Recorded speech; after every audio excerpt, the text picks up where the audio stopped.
A group of 5 climbers move slowly across the north face of Everest. Suddenly, one of them sees something strange on the rocks below him, something whiter than the snow. Carefully, he climbs down towards it. Then he calls his friends on his radio. "Come down here," he says. "Look at this." Coming closer, they see it is the dead body of a climber. The wind has blown some of the clothes from the body, and the skin is clean and white, like new stone. In the icy cold, it looks like the body of a man who died a few days ago. But the bits of clothes that are still on the body are old, brown and grey, nothing like the brightly coloured clothes that modern climbers wear. The body is lying face down.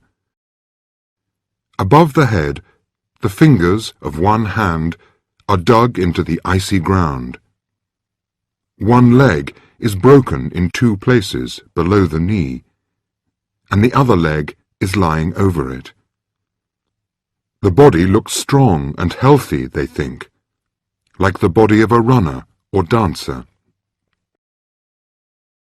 The climbers photograph the body carefully.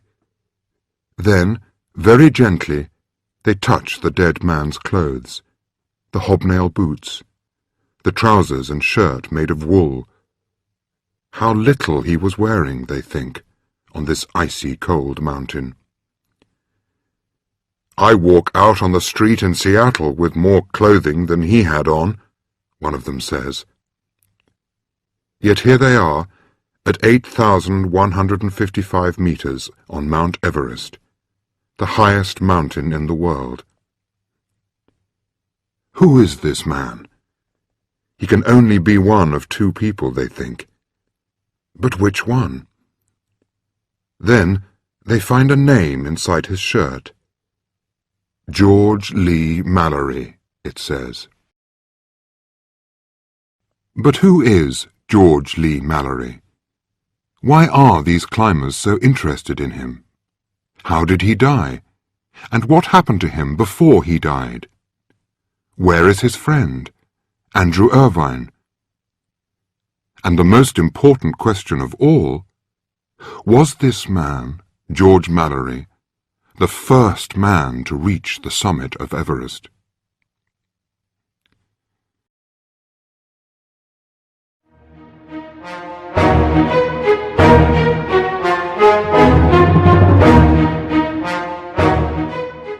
Chapter 2. Dangers. The climbers do not stay long with the body, because Mount Everest is one of the most dangerous places in the world. There are many things that make it difficult to stay alive here. The most important of these is the height. The top of Everest is 8,850 meters above sea level. As you climb up the mountain, the air becomes thinner. It has less and less oxygen. Most people live less than 900 meters above sea level, where the air is full of oxygen. Above 2,000 meters, the air is thinner, and people find it harder to breathe. At 4,000 meters, it is harder still. And at 5,000 meters, most people begin to feel ill. They get headaches, feel tired, and breathe quickly all the time, like someone who has run a long way. In 1921, when Mallory first went to Everest, no one had climbed a mountain higher than 7,500 meters, and many people did not think it was possible. "If climbers don't have enough oxygen, they'll be too tired to climb," they said. "And they won't be able to think clearly either, so they will make stupid mistakes, forget to eat and drink, or talk to people who are not there. Perhaps they'll die. But the need for oxygen is not the only problem on Everest. There is also the weather. Almost every week there are winds of 100 or even 200 kilometers per hour. It is difficult to walk or even stand up in these winds. The wind can blow climbers off the edge of the mountain, thousands of meters to the valley below. Climbers sometimes sit in their tents for days, unable to sleep because of the noise, and afraid that the wind will blow their tents away. And then there is the cold. Temperatures on Everest often fall below -20 degrees Celsius. But the wind makes that feel much colder. But before anyone can climb Everest, they have to get there. Tibet, in China, is to the north of Everest, and Nepal is to the south. And, until 1950, Nepal refused to let any foreign climbers enter their country. So the earliest climbers, like Mallory and Irvine, had to get to Everest from the north, through Tibet, and that was not easy at all.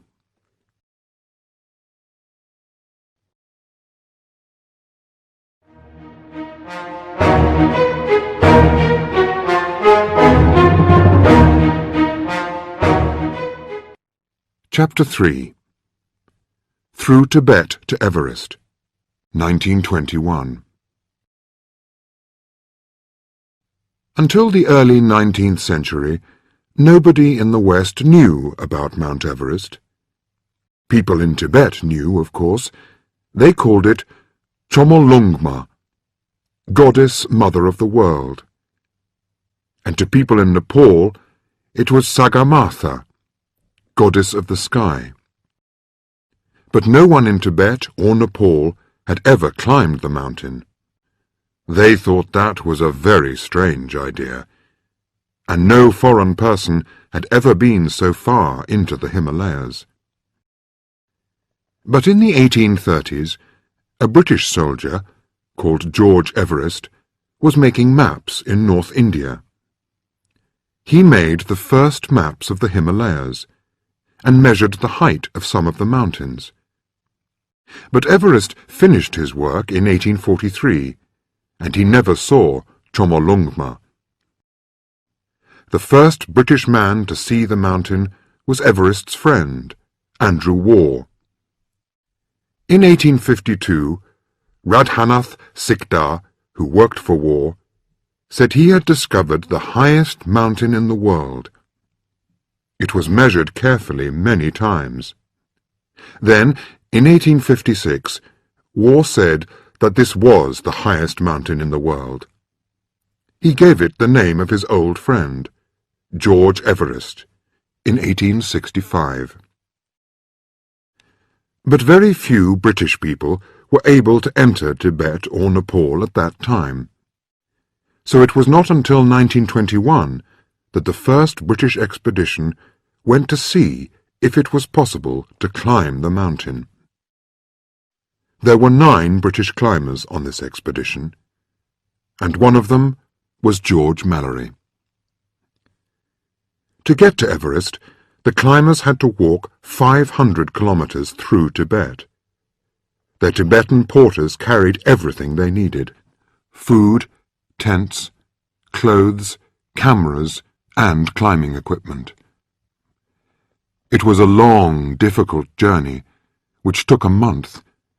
They were always climbing, at first through river valleys with tall trees, colourful flowers and birds, then onto a wide stony place where nothing grew. There was no sound except the wind, and all the time the air was becoming thinner. The climbers walked past Tibetan villages, high up on the sides of mountains, and came to Rongbuk, the highest monastery in the world, 4,800 meters above sea level. The monks in the monastery looked at the visitors in surprise. wondering why they wanted to climb the dangerous mountain. The climbers decided that the best way to get onto the mountain was to go up the East Rongbuk Glacier. From there, they planned to climb to the North Col, a small, flat place on the north ridge of Everest. By this time, it was late in the year, and the winds were getting stronger. They had not planned to get to the summit this year, but only to look for a way up. But on the 23rd of September, 1921, Mallory, with 2 other climbers and 3 porters, climbed up the steep ice wall of the East Rongbuk Glacier. When they reached the snow ridge of the North Col the next day, they could see the summit, 1,800 meters above them. But at 7,000 meters, it was difficult to breathe, and they moved slowly, and they could hardly stand up in the strong, icy winds. They would have to go down and come back next year.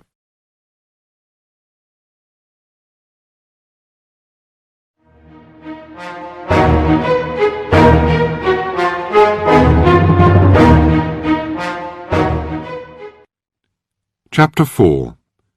The First Attempt, 1922. In 1922, a larger expedition returned.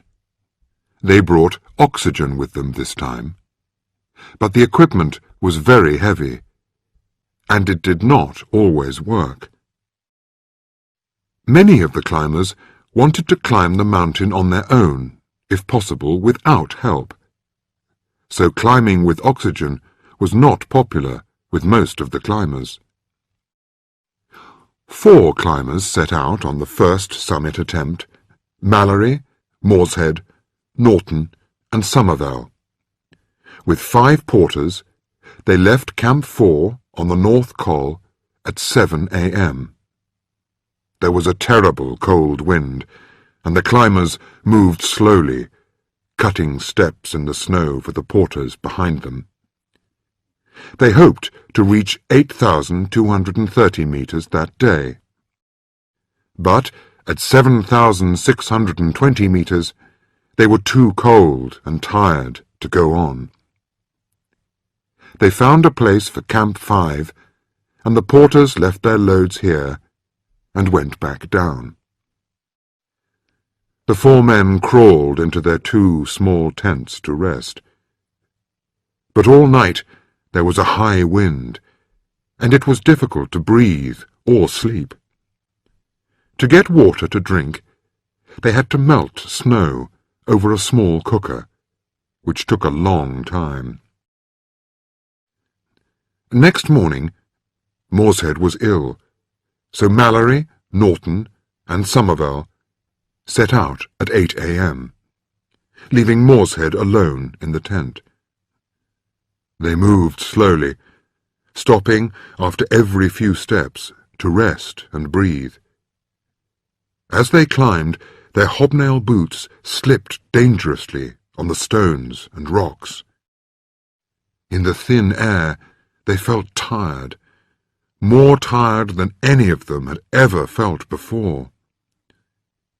At 2 p.m., they reached 8,227 meters. But they were still about 600 meters below the summit. So they turned back and helped Morshead down to Camp 3. On the way down, they met 3 more of their climbers coming up. They were the Australian, George Finch, a Gurkha called Tejbir Burra, and Geoffrey Bruce, a young man who had never climbed before. Unlike the first group, Finch and Bruce liked using oxygen. They made a new Camp 5, 150 meters higher than Mallory's. But then they were caught in a storm, and had to stay in their tent for 2 nights. On the 3rd day, Finch and Bruce went on, using their oxygen, to 8,323 meters. But here, Bruce became exhausted and had to be helped down. Because the oxygen had been so successful, Mallory, Somerville, and a 3rd climber, called Colin Crawford, decided to make another attempt, this time with oxygen. But while they were climbing across a snow slope, there was a sudden avalanche. Everyone was buried under the snow. All the climbers and 7 porters managed to climb out, but 7 porters were killed. It was clear that Everest had won, this time.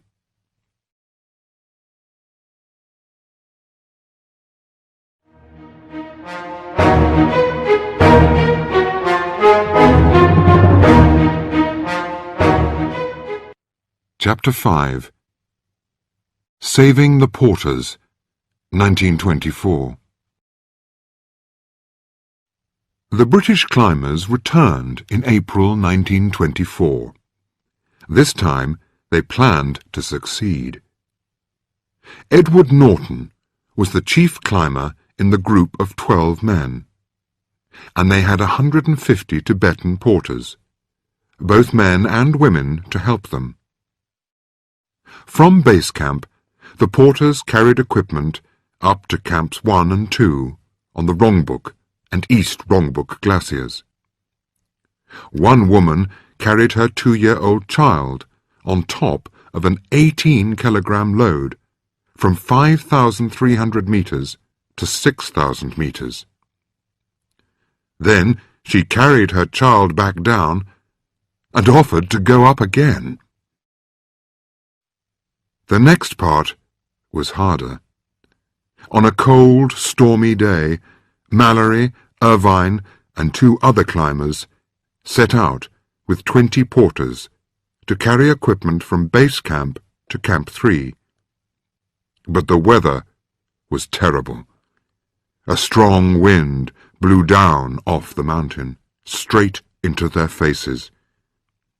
The ice on the glacier was as clear and hard as glass. There were not enough tents at Camp 2, so some of the porters slept outside. Next morning, they went on to Camp 3. But here it was even colder than before. That night, the temperature fell to -29 degrees Celsius. The strong, icy wind blew into the tents all night, so everyone inside the tents was covered with snow. The storm blew for 2 more days.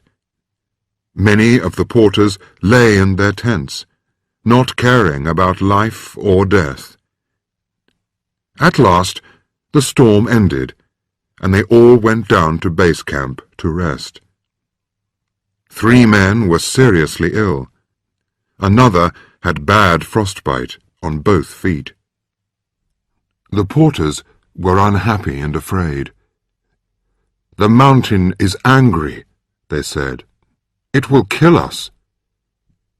So, on the 15th of May, all the climbers and porters went down the valley to the Rongbuk monastery, where the chief monk said prayers for them. Next day, the wind had gone, and the sky was clear and blue. The climbers returned to Camp 3.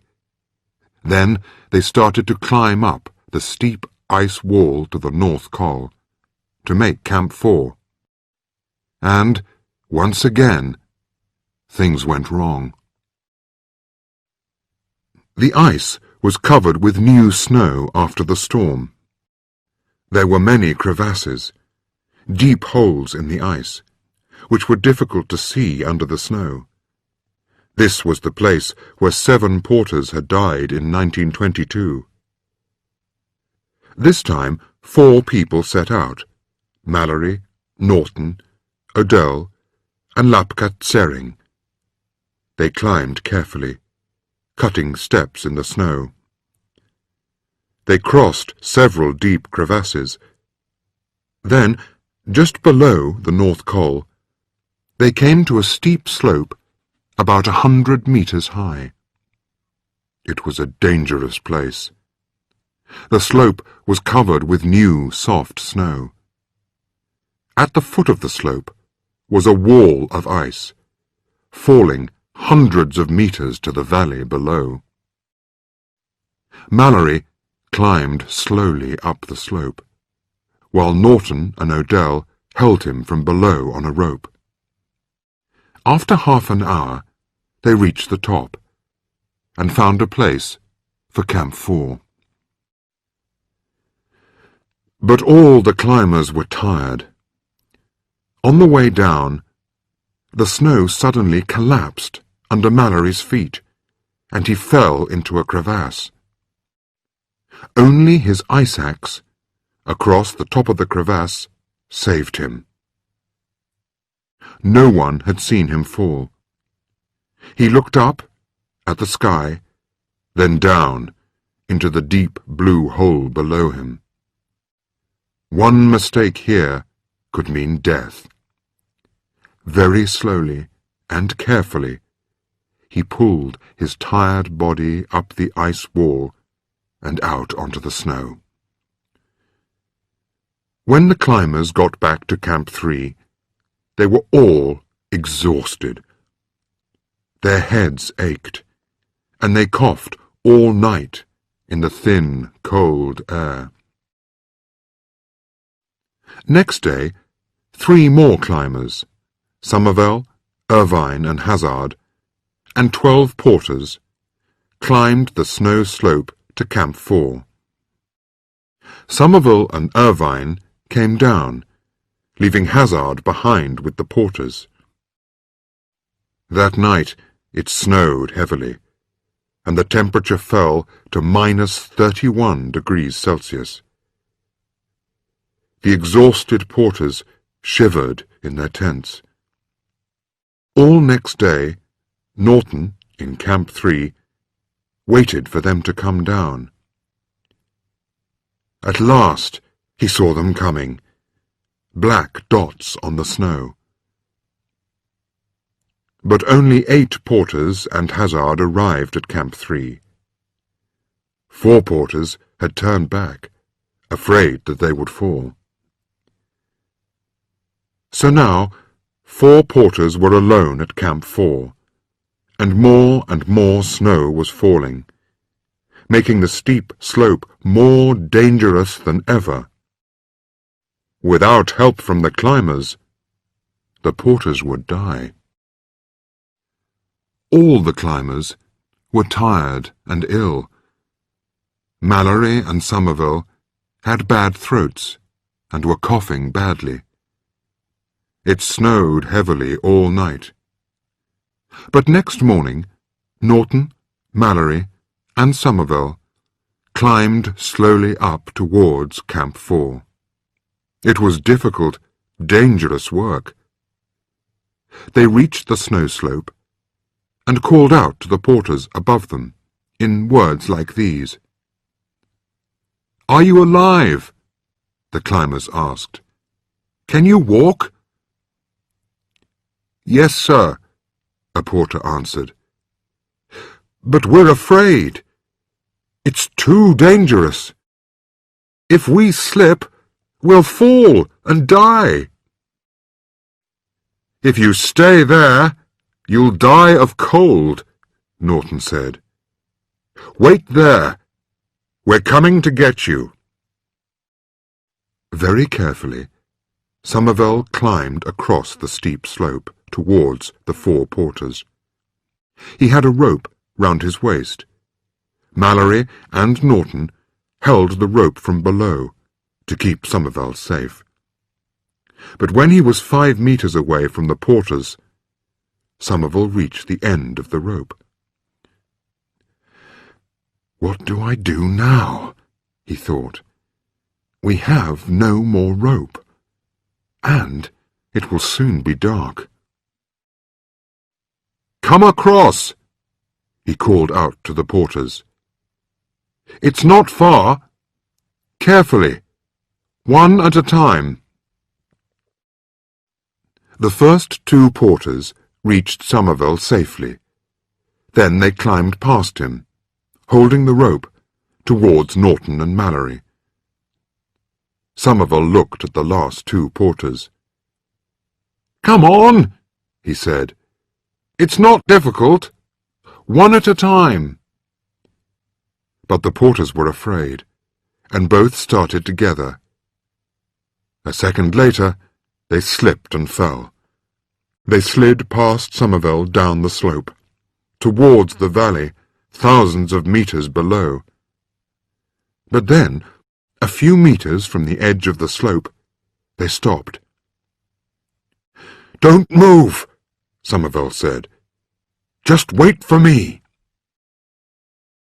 He drove his ice axe deep into the snow. He untied the rope from his waist and passed it round the head of the ice axe. Then, holding his end of the rope with one hand, Somerville climbed down until he could just reach the men with his other hand. He pulled up the first man, then the second. They climbed along the rope to Mallory and Norton. Somerville tied the rope round his waist again and climbed back after them. Even now they were not safe. It was nearly dark and a long way above Camp 3. One of the porters, Namgyar, could not use his hands because he had bad frostbite. But at last they reached Camp 3, where two more climbers, Noel and Adele, were waiting with warm food. All the climbers were exhausted. Mallory and Somerville could not stop coughing, and Norton's feet hurt badly. Helping the four porters had made them very, very tired, and they were nowhere near the summit of Everest. Slowly, they went down to Camp 1. They needed time to rest and to decide what to do next.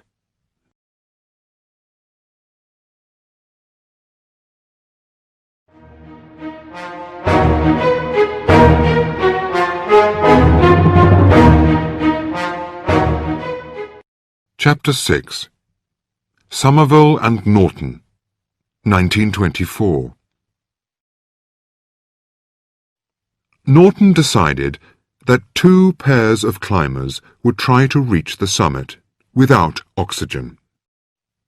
Mallory and Geoffrey Bruce would go first, and Norton and Somerville would follow the next day. The climbers would find a place for Camp 5 above 7,600 meters, and for Camp 6 at 8,231 meters. Adele and Irvine would go up to Camp 4 to help the climbers when they came down. On the 1st of June, Mallory and Bruce climbed up to Camp 4 with 9 porters.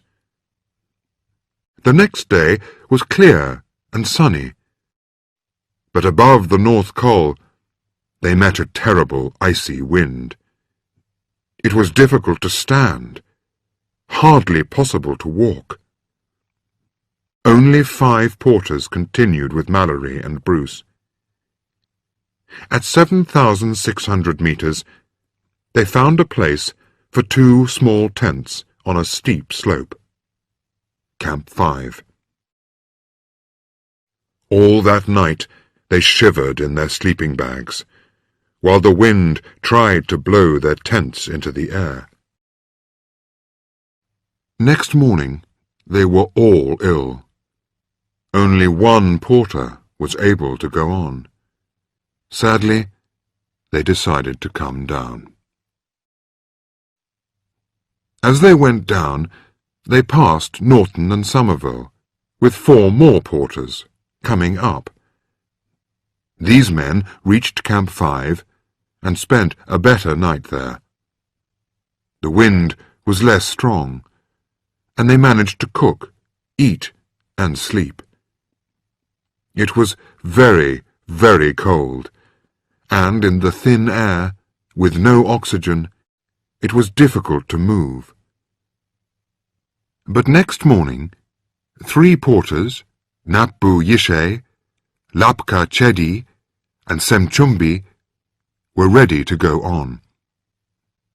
They climbed on, up to 8,170 meters, higher than any man had been before. Here, at 1:30 p.m., they put up one tiny tent, Camp 6. Then the porters went down to the North Col, while Norton and Somerville got ready for the night. As it grew dark, they wondered, can a man sleep without oxygen at this height? Yes. It was the best night since I left Camp 1, Norton wrote. So at 6:45 next morning, the 2 men set out for the summit. They climbed slowly, taking 3 or 4 breaths for every step. They stayed a little below the ridge, to keep out of the wind. But in the shadow of the mountain, out of the sun, it was very cold. Norton shivered all the time, and he was having trouble with his eyes. Somerville coughed a lot, and his bad throat made it difficult to breathe. By midday, they were at 8,536 meters. The view was wonderful.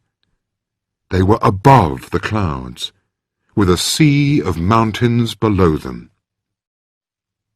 But Somerville was exhausted. His throat was worse. He could hardly breathe. So Norton went on alone. He was moving more and more slowly, on a steep slope, like the roof of a house. There were large stones and soft snow under his feet. It was easy to fall.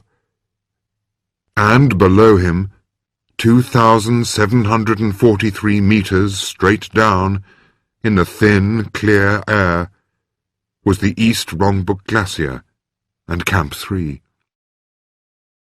He looked up. He was about 275 meters below the summit. But they were vertical meters, meters measured up the mountain, not along it. But he was tired and moving very slowly, and his eyes were getting worse. Sometimes he saw 2 ice axes in his hand, not one. He knew that it was possible. He could get to the summit, but he could not get back. Norton was nearer the summit than any man before him. But at 8,575 meters, he decided to turn back towards Somerville. It was the right thing to do. Halfway down to Camp 5, Somerville stopped. There was something in his throat. For nearly a minute he could not breathe at all. Then he coughed up a ball of blood and could breathe again. When they reached Camp 4, Norton could not see at all.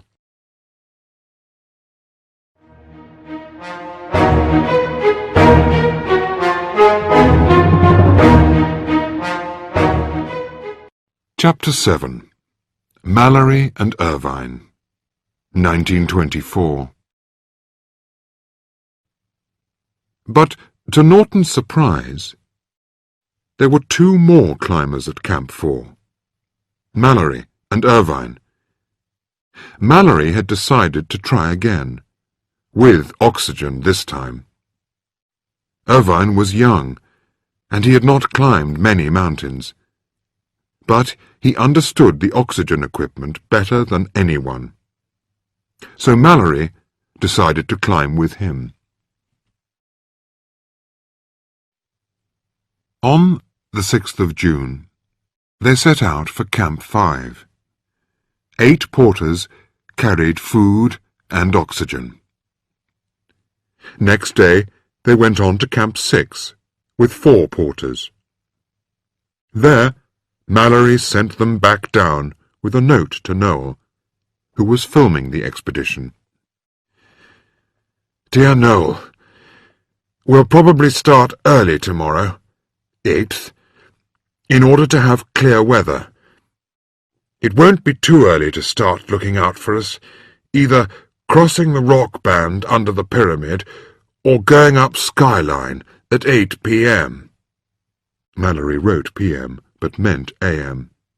"Yours ever, G. Mallory." Behind them, Adele climbed up to Camp 5, with food to help them when they came down. Mallory left a note for him too, asking him to wait at Camp 4 the next evening. The weather was fine, he said, but the oxygen was very heavy to carry. Adele was climbing alone, without oxygen. He spent the night at Camp 5, and then climbed up towards Camp 6. At 7,900 meters, he found some very old rocks. Studying rocks was Adele's job, and the rocks that he found showed him that Everest had once been under the sea. At 12:50 p.m., the clouds cleared above him, and he could see the summit ridge of Everest. High on the ridge, he saw 2 tiny black dots moving on the snow. They climbed quickly to the top of a rock step near the summit.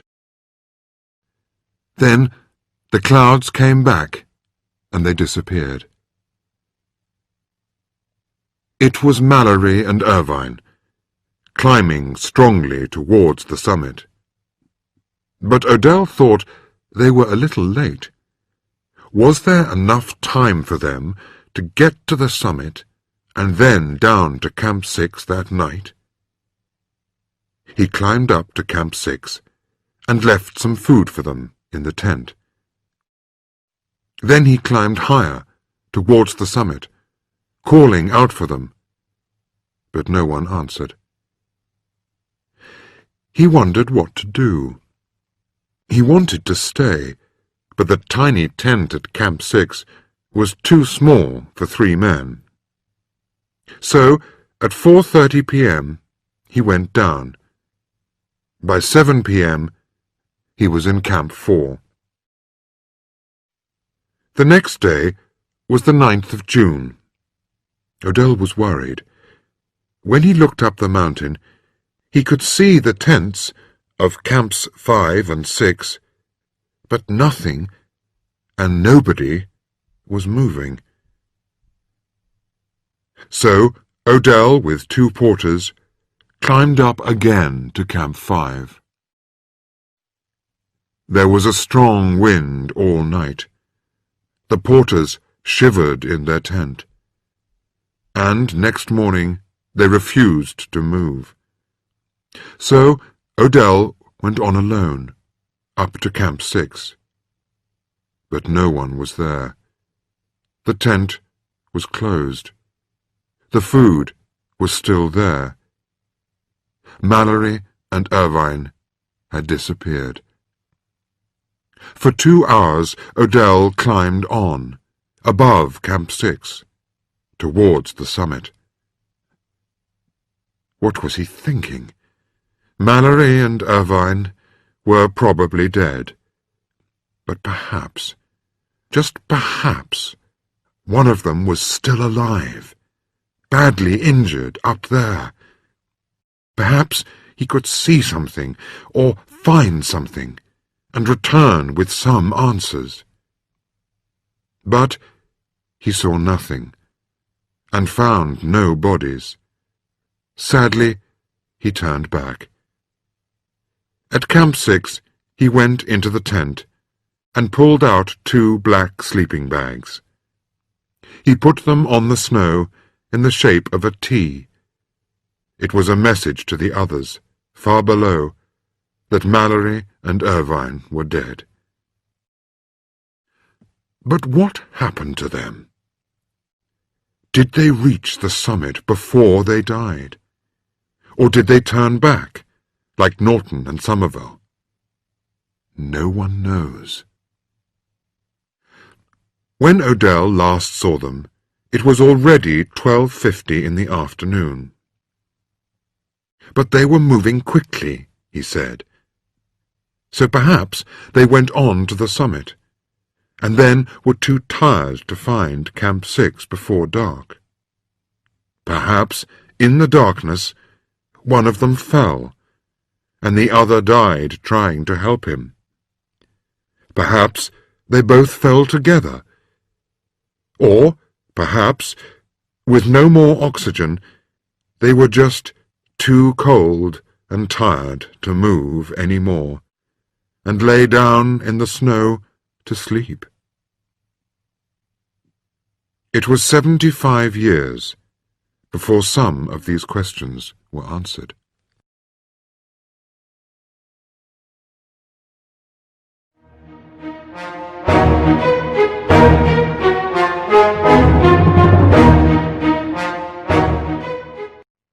Chapter 8.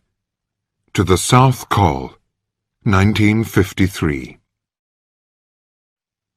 After 1950, Western climbers could no longer enter Tibet, but they could enter Nepal.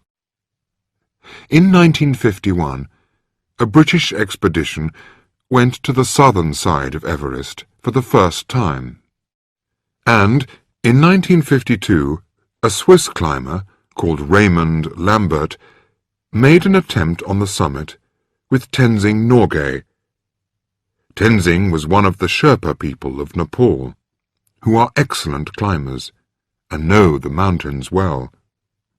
Together, Lambert and Tenzing almost reached the summit. But their oxygen equipment was not working well, and at the highest camp they had no sleeping bags.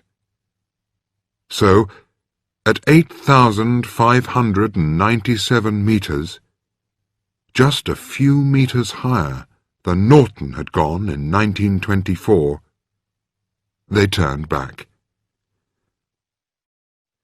In 1953, John Hunt came to Kathmandu, the capital of Nepal, with a large British expedition. Tenzing Norgay joined them here, and the expedition set out for Thangboche, a monastery south of Everest. The walk took 17 days, and 350 porters were needed to carry their equipment. In Thangboche, they were joined by 2 New Zealand climbers, Edmund Hillary and George Lowe. The climbers spent 3 weeks at base camp, getting used to the thin mountain air. They climbed smaller mountains of about 6,000 meters, learning to use the oxygen equipment. John Hunt thought that Tenzing Norgay was stronger than anyone. Their first problem was to find a way up the Khumbu icefall onto the Khumbu Glacier. The Khumbu Glacier is a slow-moving river of ice, and the Khumbu icefall is a large wall of broken ice. This icefall is over 300 meters high, 6 times higher than Niagara Falls, and the ice in it moves very slowly all the time. There are pieces of ice as big as houses, which could fall on the climbers' heads at any moment. There are avalanches of ice that could kill a man in a second. Terrible crevasses go hundreds of meters down into the blue-green darkness under the climbers' feet. Sometimes the climbers heard ice moving far below them. The climbers and Sherpas carried loads of over 18 kilograms up this difficult route. They made Camp 2 halfway up the icefall at 5,915 meters, and Camp 3 at the top of the icefall at 6,158 meters. Then they climbed up the glacier to Camp 4 at 6,462 meters, and Camp 5 at 6,705 meters. The next big problem was to climb the Lhotse face to the South Col. High above Camp 5 is the mountain of Lhotse, 8,500 meters. To the left of Lhotse is the South Col of Everest. The first 600 meters of the Lhotse face is a steep slope of ice, the Lhotse Glacier. This ice is very difficult to climb, with many ice walls and deep crevasses. For 11 long days, the New Zealander George Low and the Sherpa Anulu fought their way up this wall of ice. All the way, they cut steps in the ice and fixed ropes for the others to follow them. They made Camp 6 at 7,010 meters, and Camp 7 at 7,315 meters. Then they began to climb to the left, across a wide snow slope, towards the South Col. But the weather was terrible, and they were very tired. High winds blew down on them from the South Col. After 12 days of this, George Low was exhausted. But on the 21st of May, Anulu and Wilfred Noyce finally managed to cross the difficult snow slope and reach the South Col at 7,925 meters. Next day, Hillary, Tenzing, and 17 Sherpas followed them up to the South Col. The Sherpas had only a cup of tea for breakfast at Camp 7, after a long, cold night. They were carrying loads of 22 kilograms, with no oxygen.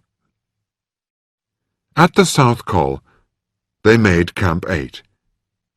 Then, the same day, they went down again to Camp 4. They had climbed for 10 hours, with no food or drink all day. But Camp 8 on the South Col was ready at last.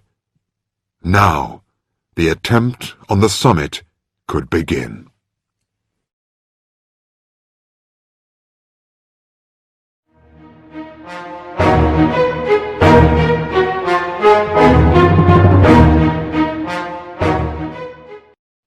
Chapter 9. The South Summit, 1953. On the 22nd of May, the first two summit climbers, Tom Bourdillon and Charles Evans, set out from Camp 4 to the South Col. John Hunt and two Sherpas went with them, carrying heavy loads. Using oxygen, the three British men reached the Col first, but they were very tired. And when they took off their oxygen equipment, they could not think clearly. It took them over an hour to put up a tent in the terrible wind. When the Sherpas arrived, they collapsed in the tent and could not move. They rested for a day. Then John Hunt and the Sherpa Denamgyel set out to climb higher. They both had oxygen and were carrying about 20 kilograms. They moved very slowly, and Bourdillon and Evans soon came past them. Hunt and Denamgyel both had problems with their oxygen. Sometimes ice stopped it working, and it was very difficult to breathe. On they went, more and more slowly. At 8,338 meters, Hunt and Denamgyel could go no further. They put down their loads and turned back. When they reached the South Col, they could hardly walk. Above them, Bourdillon and Evans went on. At 1 o'clock, they reached the South Summit, 8,750 meters. In front of them, they could see the final summit ridge. It was a view no man had ever seen before. To the left, a steep rocky slope fell 2,400 meters down to Camp 4 on the glacier. To the right, there was a line of white snow cornices over a drop of 2,500 meters. Should they go on? This was their one chance to get to the top. But was it safe, or would they die, like Mallory and Irvine before them? They stood and looked and thought. Evans had already had trouble with his oxygen. Bourdillon had fixed it, but they did not have a lot of oxygen left. They thought it would take 3 hours to reach the summit, and 2 hours to get back to the South Summit. By then it would be 6 o'clock, and they would have to climb down another 900 meters without oxygen to Camp 8. It was too far. So, sadly, they turned back. But it was the right thing to do. The wind grew stronger, and clouds came up. It was difficult to find the way. They were very tired, and several times they slipped on the way down. At one point, Evans slipped and fell. He slid past Bourdillon like a bullet and pulled him off his feet. A moment later, they were both sliding down the snow towards the glacier, thousands of feet below. Quickly, Bourdillon turned onto his face and dug his ice axe into the snow. The ice axe stopped them, but they had nearly died. Was this what happened to Mallory and Irvine 29 years earlier? They wondered. A sudden fall on the way down, and no one to help? It could happen so easily. When they reached Camp 8, They were exhausted. Their faces were covered with ice, and they could hardly walk. "They look like strangers from another planet," John Hunt said. But they had climbed higher than any man before them.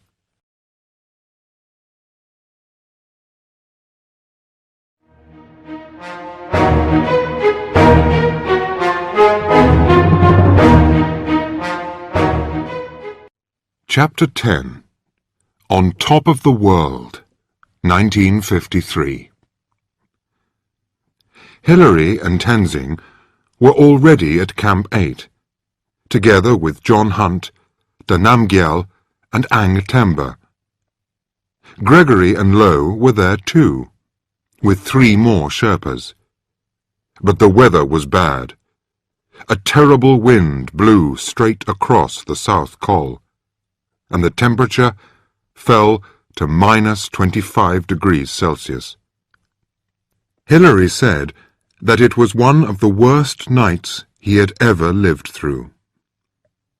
No one could sleep. They sat shivering in their tents, hoping that the wind would not blow them away. Bourdillon and Evans were exhausted. 3 of the Sherpas were ill, and Hunt, like Ang Temba and de Namgyel, had now spent 3 nights at 7,925 meters. Next day, it was difficult for Bourdillon to walk, so Evans, John Hunt, and de Namgyel helped him and Ang Temba down to Camp 7. Gregory, Low, and 3 Sherpas spent another night at Camp 8 with Hillary and Tenzing. On the morning of the 28th of May, the wind began to fall. Hillary and Tenzing got ready to set out. Gregory and Low's job was to start first and make Camp 9, somewhere below the south summit. But 2 of their 3 Sherpas were ill, so Low, Gregory, and Ang Nyima carried everything between them. With their oxygen, they carried about 18 kilograms each. Hillary and Tenzing followed at 10 a.m., carrying about 22 kilograms each. Then, at 8,338 meters, they found the loads which Hunt and de Namgyel had left, and picked them up too. Now they were carrying 27 kilograms each. At 2:30 p.m., they found a small place for Camp 9, at 8,506 meters. Gregory, Low, and Ang Nyima dropped their loads and went down. Hillary and Tenzing put up their tent and crawled inside. The wind was very strong, and they were afraid the tent would blow away. That night, the temperature fell to -27 degrees Celsius. But by 4 a.m., the wind had stopped, and the sky cleared. When they opened the tent door, in the early morning sun, they could see the monastery at Thiang Boche, 4,878 meters below, where the monks were getting out of bed. They melted snow for a warm drink and checked the oxygen equipment carefully. Tenzing had worn his boots all night, but Hillary had taken his off, and they were as hard as ice. He had to heat them over the small cooker to make them soft. At 6:30 a.m. they set out, and by 9 a.m. they reached the south summit. They sat down and studied the summit ridge carefully. It looked frightening, Hilary thought. The snow cornices to the right were very dangerous. They were like fingers of soft snow, 2,500 meters above the valley below. And the rocks on the left looked very difficult too. But the snow just above the rocks looked better. Perhaps it was possible to climb there. As soon as they stepped onto the snow, they were happy. It was good, hard snow, so cutting steps in it was easy. But it was still very dangerous. One slip, and they could fall thousands of meters. Hilary went first, cutting steps in the snow. Behind him, Tenzing put the rope around his ice axe and dug it into the snow, to keep them safe. Then Hilary stopped, and Tenzing went first, cutting steps. First one man, then the other. Several times their oxygen stopped working, and they found it hard to breathe. But each time they fixed it, and went on. As the sun rose, they felt warmer. To my surprise, I was enjoying the climb, Hilary said later. The weather was still fine, and they could see the tents of Camp 4, 2,439 meters below. But halfway up the ridge, they met a problem. They reached a rock wall, 17 meters high. It looked difficult and dangerous to climb. On the left, it was clean rock. On the right, the wind had blown a cornice of hard snow against it. Hilary pushed his boot into a hole between the rock and the snow. He began to climb with his back to the rock, hoping that the snow did not move. At last he reached the top of the wall, and Tenzing followed him up. Now there were just 220 vertical meters to go. Slowly, cutting steps in the snow, they climbed on. Even with oxygen, they had to take 2 or 3 breaths after every step. Each time they thought they had reached the summit, they saw another one higher. They were both tired.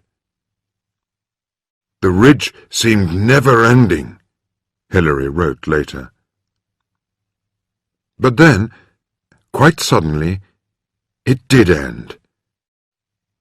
They looked around and realized they could not go any higher. It was 11:30 a.m., and they had reached the summit of Everest. They shook hands and threw their arms round each other.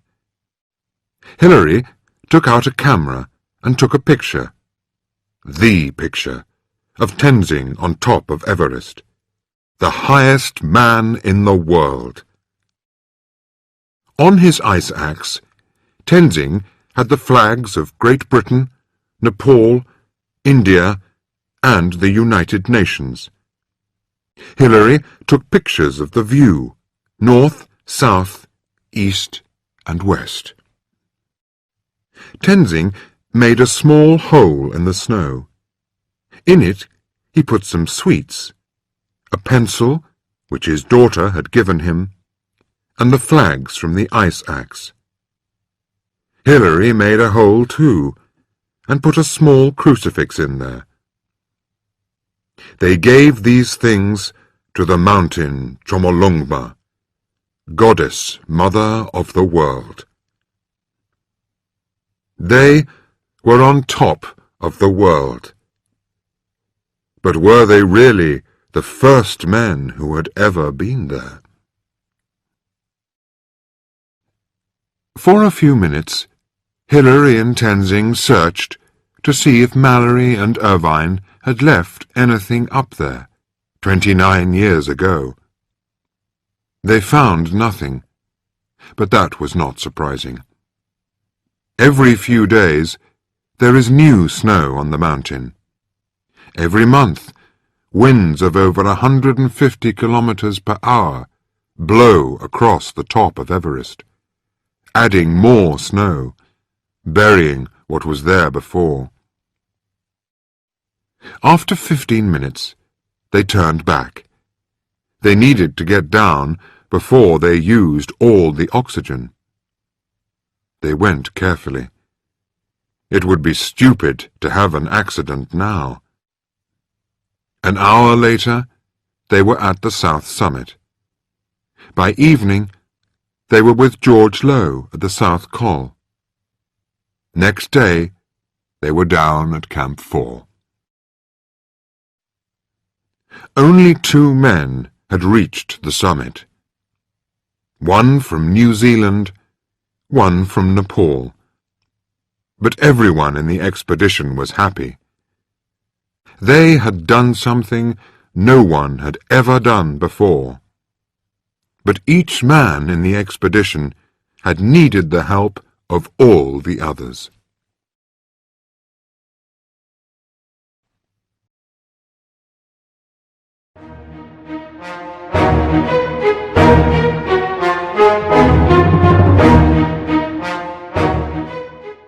Chapter 11.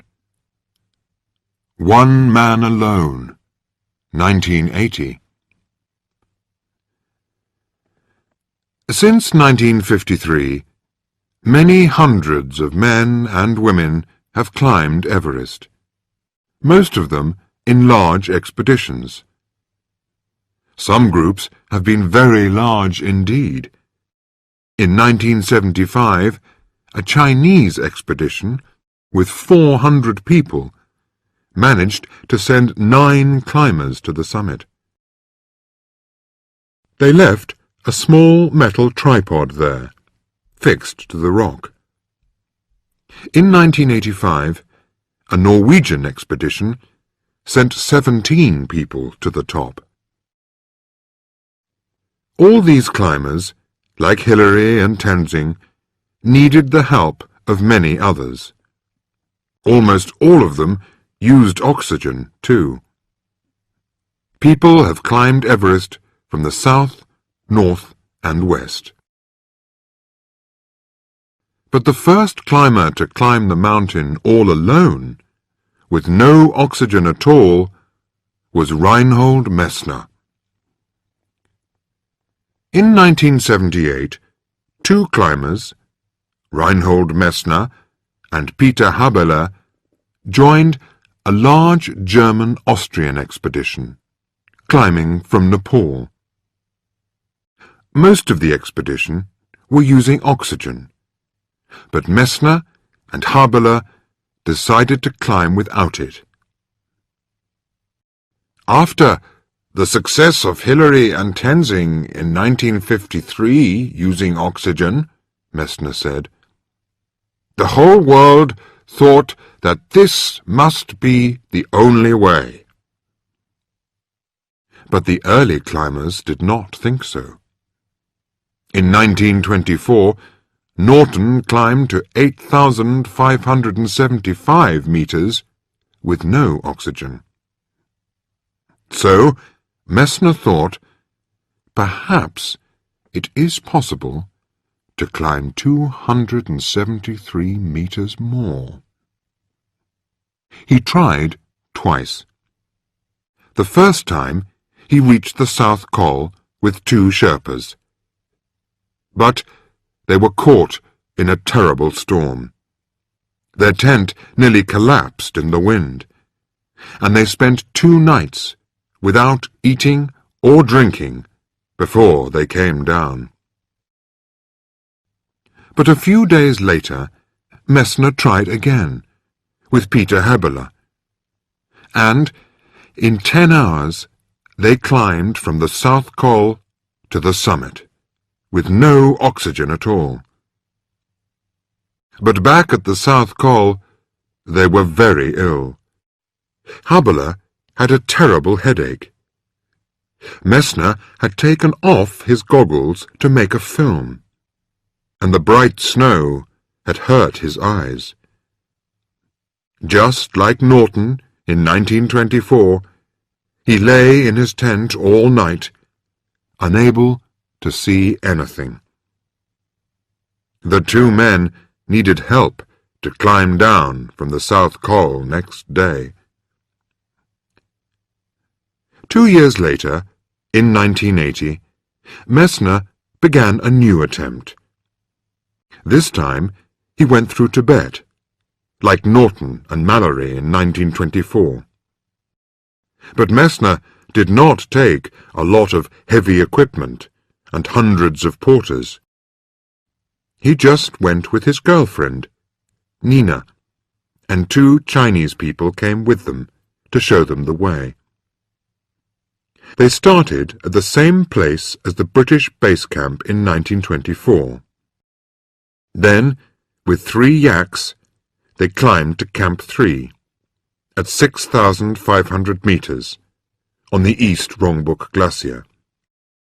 Then the 2 Chinese went back to base camp, while Nina and Messner stayed at Camp 3 for 10 days, getting used to the height. On the 24th of July, Messner climbed to the North Col, at 7,000 meters. But he felt very tired, and there was too much soft snow. So he and Nina returned to base camp, and spent 3 weeks walking and climbing above 5,000 meters. Each day they grew stronger, and breathed more easily in the thin mountain air. On the 15th of August, they returned to Camp 3, and on the 17th of August, Messner climbed up to the North Col again, much faster than before.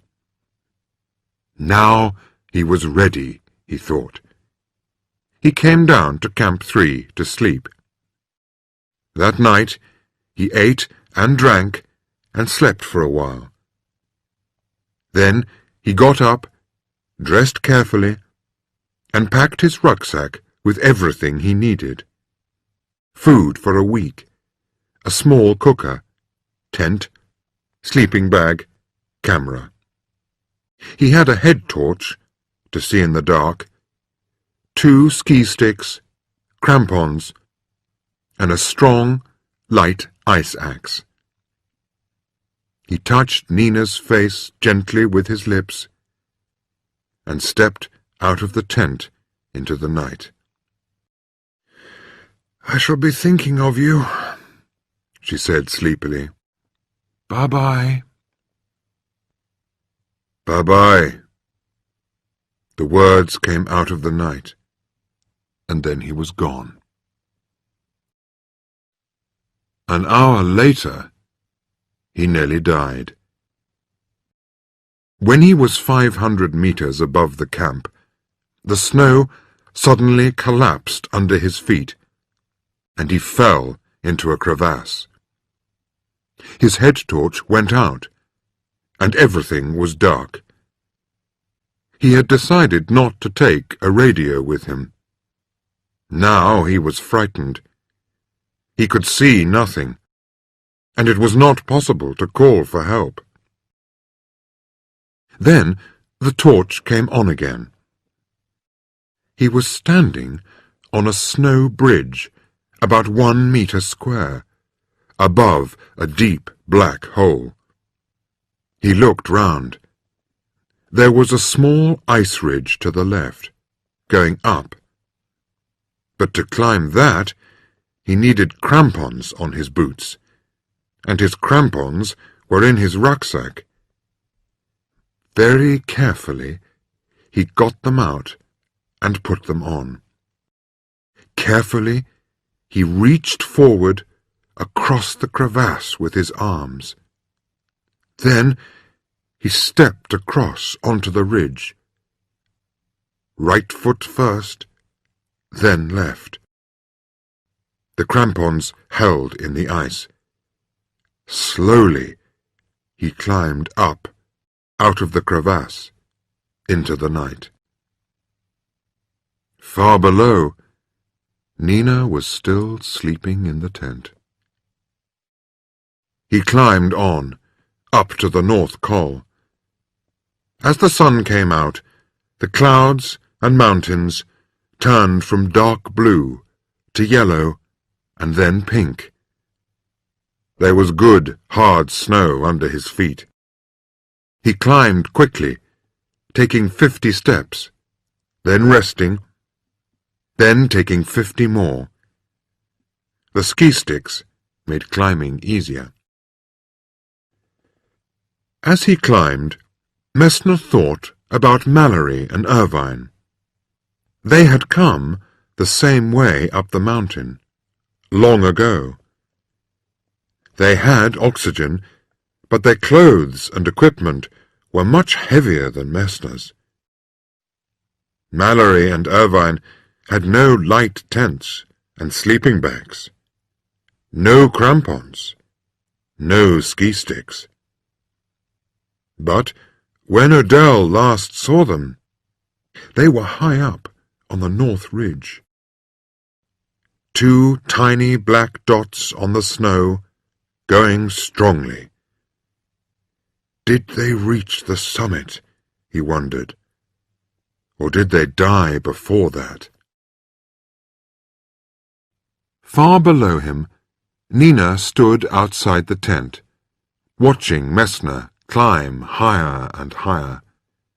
To her, he was now a tiny black dot on the snow. "I would like to climb with him," she wrote in her diary. "One day, perhaps," I tell myself. "The further he is from me, the stronger becomes my love." By 9 a.m., Messner was at 7,360 meters. He was tired and had to rest every 30 steps. Up here, the thin, dry air had only 1/3 as much oxygen as at sea level. His throat hurt, and for long moments he could think of nothing but breathing. "Still a bit more. You can do it," he told himself. "What you climb today, you won't have to climb tomorrow." At last, at 7,800 meters, high up on the North Ridge, he decided to stop. The view from here was wonderful. Some of the highest mountains in the Himalayas were below him. And 1,300 meters below, he could see the tiny red dot of Nina's tent. He took a long, long time to put up his tent. Again and again, the wind almost blew it away. He held it down with his ski sticks and ice axe. Then he pushed his rucksack inside and crawled in after it. But he could not rest. To get water, he had to melt snow with his small stove. His throat hurt, but he had to make himself drink. He was not hungry, but he had to cook and make himself eat. And that night, a storm came up. The temperature fell to -20 degrees Celsius. Winds of over 80 kilometers per hour tried to blow the tent off the mountain.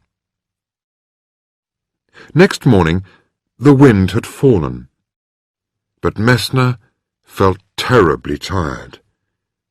For an hour he lay in his tent, half asleep, unable to move.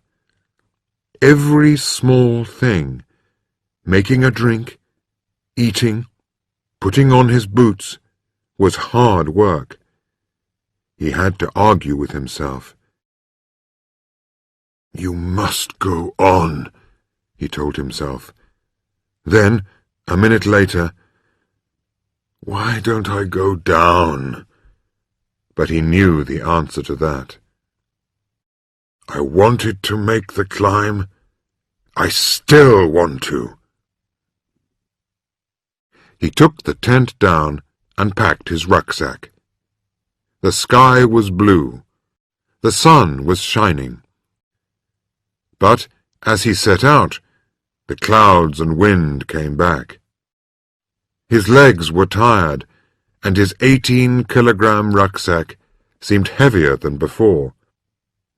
Every 15 steps now, he stopped to rest. There was too much new snow on the ridge, so he moved down onto the rocky north face, the same way that Norton had gone, also without oxygen. The rocks sloped steeply like the roof on a church. It was very quiet. But Messner began to hear voices. "Is that somebody talking nearby?" he wondered. "Is somebody there? I believe I hear voices. Perhaps it is Mallory and Irvine." By 3 o'clock in the afternoon, he was at 8,220 meters. He was too tired to go on any more. He could only take 10 steps now before resting. He found a flat piece of snow above a large rock, and put up his tent there. He took a picture of the tent, then got inside his sleeping bag. Again, he had to melt snow to get water. And it was difficult to sleep. Even when he was resting in the tent, his heart was beating 100 times a minute. Next morning, he could see little. He was in the clouds. Should he go on, or wait? He wondered. No, he thought. He couldn't wait. It's now or never. Either or. I must either go up or go down. There is no other choice. He decided to leave the tent and rucksack behind. He put the camera in his pocket, picked up his ice axe, and set out. It was harder to climb without the ski sticks. He was afraid that he would fall. So he often climbed on hands and knees. As he climbed up to the ridge, it became steeper. Often he dug his ice axe into the snow above his head and lay on his face resting. For 3 hours he crawled slowly along the ridge. His dry throat felt like wood. Where is the summit? He wondered. He could see almost nothing. Then, suddenly, the cloud cleared, and he could see right down to the glacier in the valley. He took a few photos, then the cloud came back. Where is the summit? He wondered. At most, it can only be another 10 meters up to the top. He crawled on, always upwards. Then, suddenly, there it was, the metal tripod which the Chinese had fixed to the summit in 1975. It was there, in front of him. Messner had seen it before, in 1978. Now he took hold of it, like an old friend. He had done it. He was on top of the world, with nothing above him but sky. He sat down, like a stone. All he wanted to do was rest. But it was after 3 o'clock. He could not stay here in the dark. Slowly, he got up. He took a few photos. Then, at 4 o'clock, he turned to go. I must get back down, he thought. Half an hour too late means the end of me. On the way down, he started coughing badly. When he reached the tent, he lay in his sleeping bag like a dead man, but he could not sleep.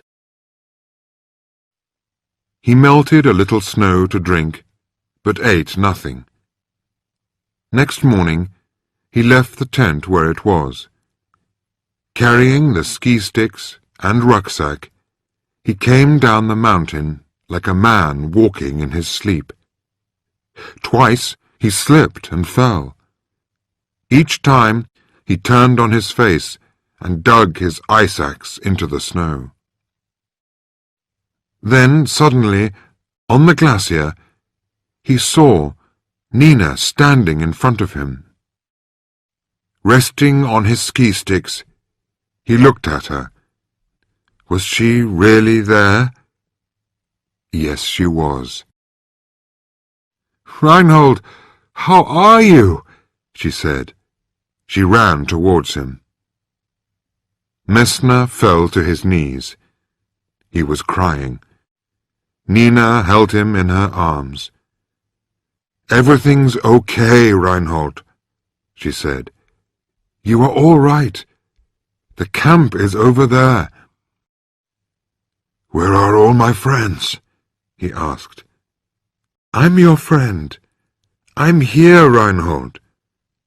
Don't worry. We're going to our camp now." "Yes. Where is the camp, actually?" he asked. "Over there." She took his rucksack and led him to the camp. Here she gave him food and drink and let him sleep. All next day he lay in his sleeping bag without moving, while Nina watched over him. Reinhold Messner had climbed the highest mountain in the world, all alone, with no oxygen. But the mountain had beaten him too. They both won this fight, the mountain and the man.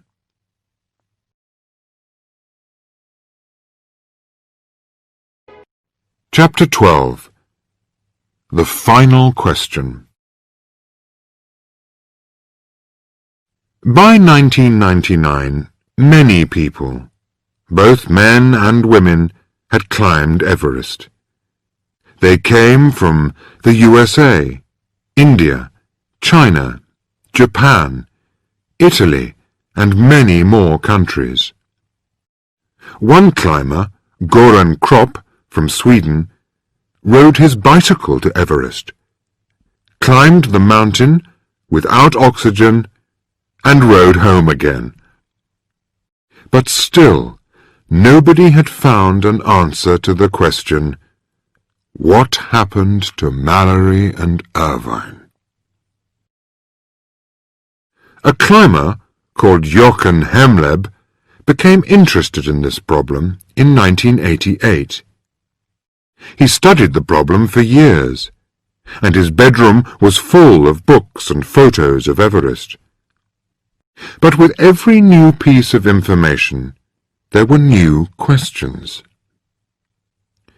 In 1924, Odell was at 7,926 meters, climbing up behind Mallory and Irvine towards Camp 6.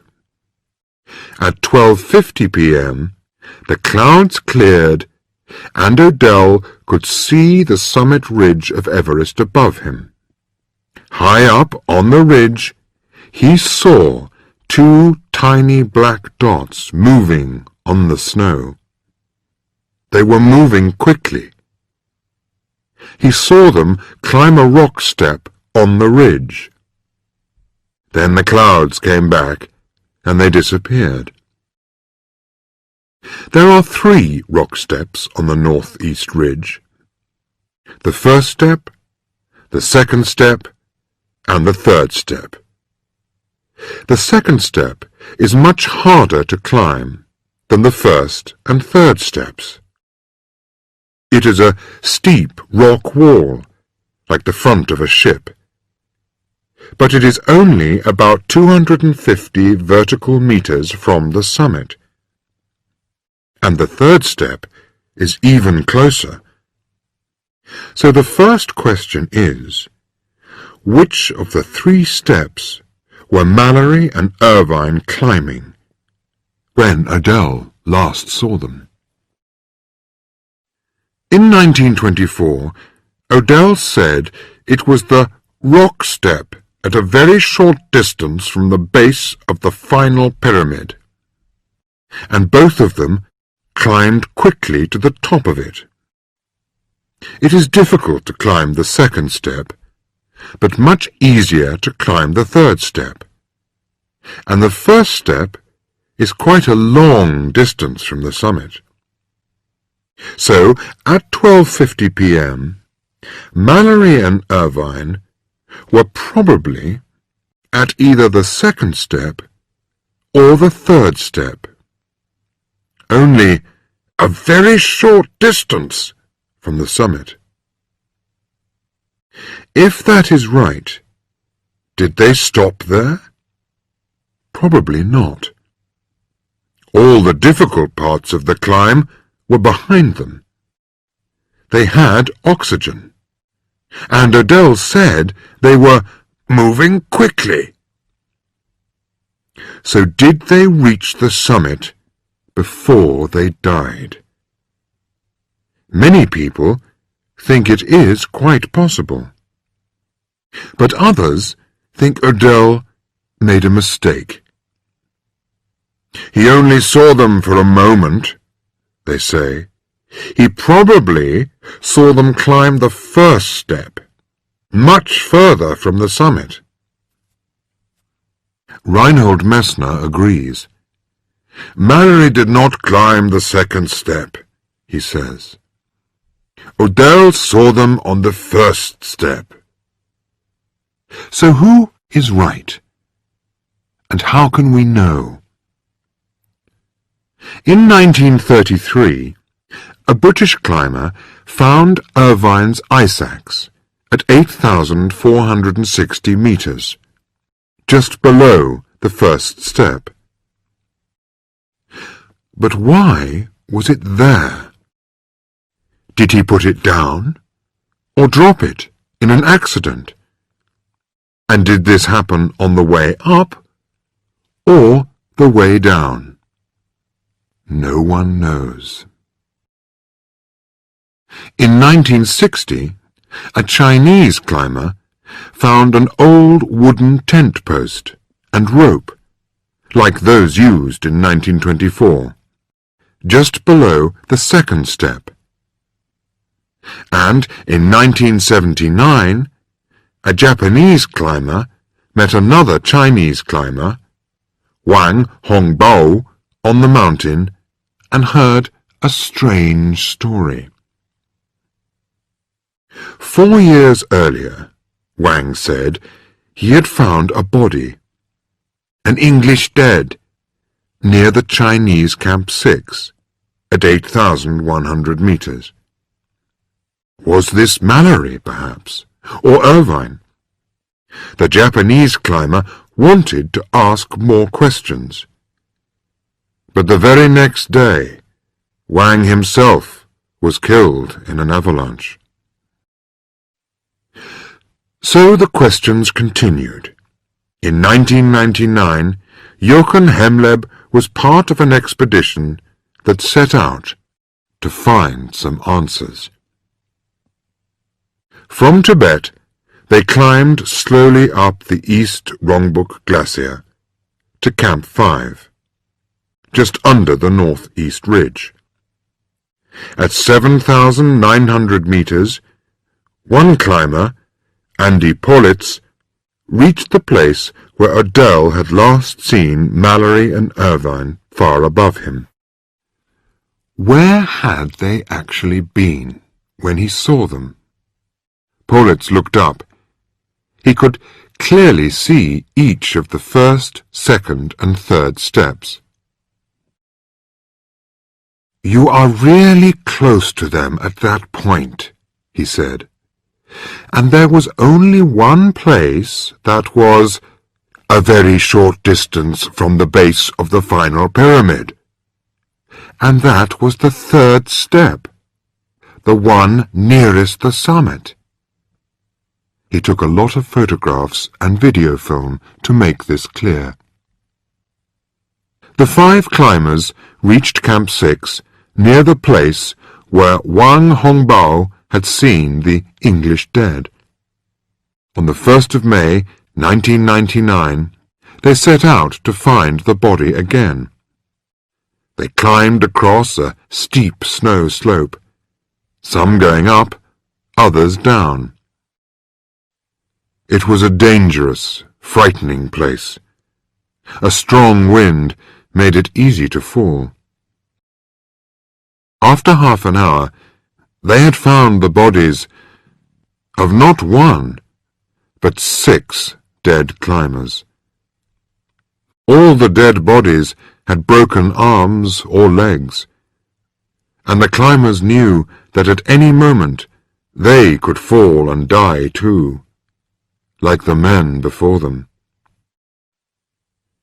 But the dead bodies wore modern clothes, in bright red or orange colours, very different from the clothes that climbers wore in 1924. Then Conrad Anker saw something white on the rocks below him. He climbed down carefully towards it. Then he called the others on his radio. "Come down here," he said. "Look at this." As soon as they saw it, they knew this body was different. This was no modern climber. This man had been here for 75 years. Some of his clothes were gone, blown away by the wind, and his skin was white. There was no oxygen equipment. The rope around his waist had cut into the skin and was broken at one end, where he had fallen. One leg was broken in 2 places. His head and arms were cut. They stood and looked at the body quietly for a while. They took photographs. Then, very gently, they began to look in the pockets of the man's clothes. One thing they hoped to find was a camera. In 1924, when Mallory and Irvine set out for the summit, Somerville gave Mallory a small camera to take with him. Did Mallory take photos at the summit or not? The camera could give the answer. In Mallory's pockets, they found some sweets, some letters from his brother and sister, a knife, a broken watch, his snow goggles, but no camera. They looked carefully all around, but the camera was not there. It was too cold and dangerous to stay there long, but they did not want to leave the body as it was. For all of them, Mallory was a great man, one of the first and bravest of all the men who tried to climb Everest. So, before they left, they decided to bury his body. They covered the body with big stones, Then they said prayers over the body. They had found one body, but they were still looking for answers. It was clear, though, that Mallory had stopped using oxygen. There was no oxygen equipment on his body, so he probably threw it away when he had used all the oxygen. That means Mallory and Irvine did not turn back early, like Bourdelon and Evans in 1953, when they still had enough oxygen to get back to Camp 6. Probably they went on, trying to reach the summit, even when they knew it was dangerous. Mallory's snow goggles were in his pocket, so perhaps he was coming down after dark. The broken rope round Mallory's waist shows that the two men were probably still climbing down together. The moon went down early that night, at 11:25 p.m. After that, there was only starlight to help them. They were tired, thirsty, and had no oxygen. But they were only 400 meters from the tiny tent at Camp 6, where Adele had left food. They were almost safe. And then something happened.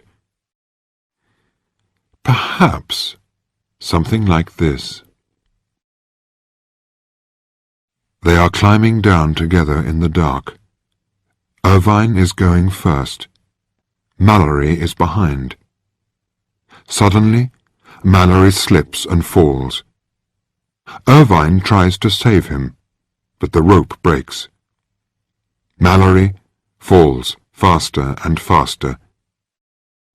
When he hits the ground, his leg breaks in 2 places, but he does not stop. He is sliding down the steep slope, towards the Rongbuk Glacier, thousands of feet below. He has dropped his ice axe, but he turns on his face and digs his fingers into the snow above his head, trying to slow down. He stops, but he has hit his head on a rock. He lies there, unable to move, dying alone in the dark. Somewhere far above him, Irvine is injured too. He calls to Mallory, again and again, but there is no answer. Slowly, he tries to crawl towards Camp 6, but he cannot find it. Alone and lost in the dark and icy cold at 8,200 meters, Irvine dies too. Did they reach the summit before they died? Only Mallory's camera can answer that question, and no one has found it. But there is one other important thing which no one has found. When Mallory left England in 1924, he took a photo of his wife, Ruth, with him, and he made a promise to her, in words like these: "I'll look at your photo every day, but I will not bring it back. I'm going to take it with me to the summit of Everest. When I get there, I'm going to bury your photograph in the snow on top of the highest mountain in the world." The 5 climbers searched carefully for the photograph of Mallory's wife in his pockets, but it was not there.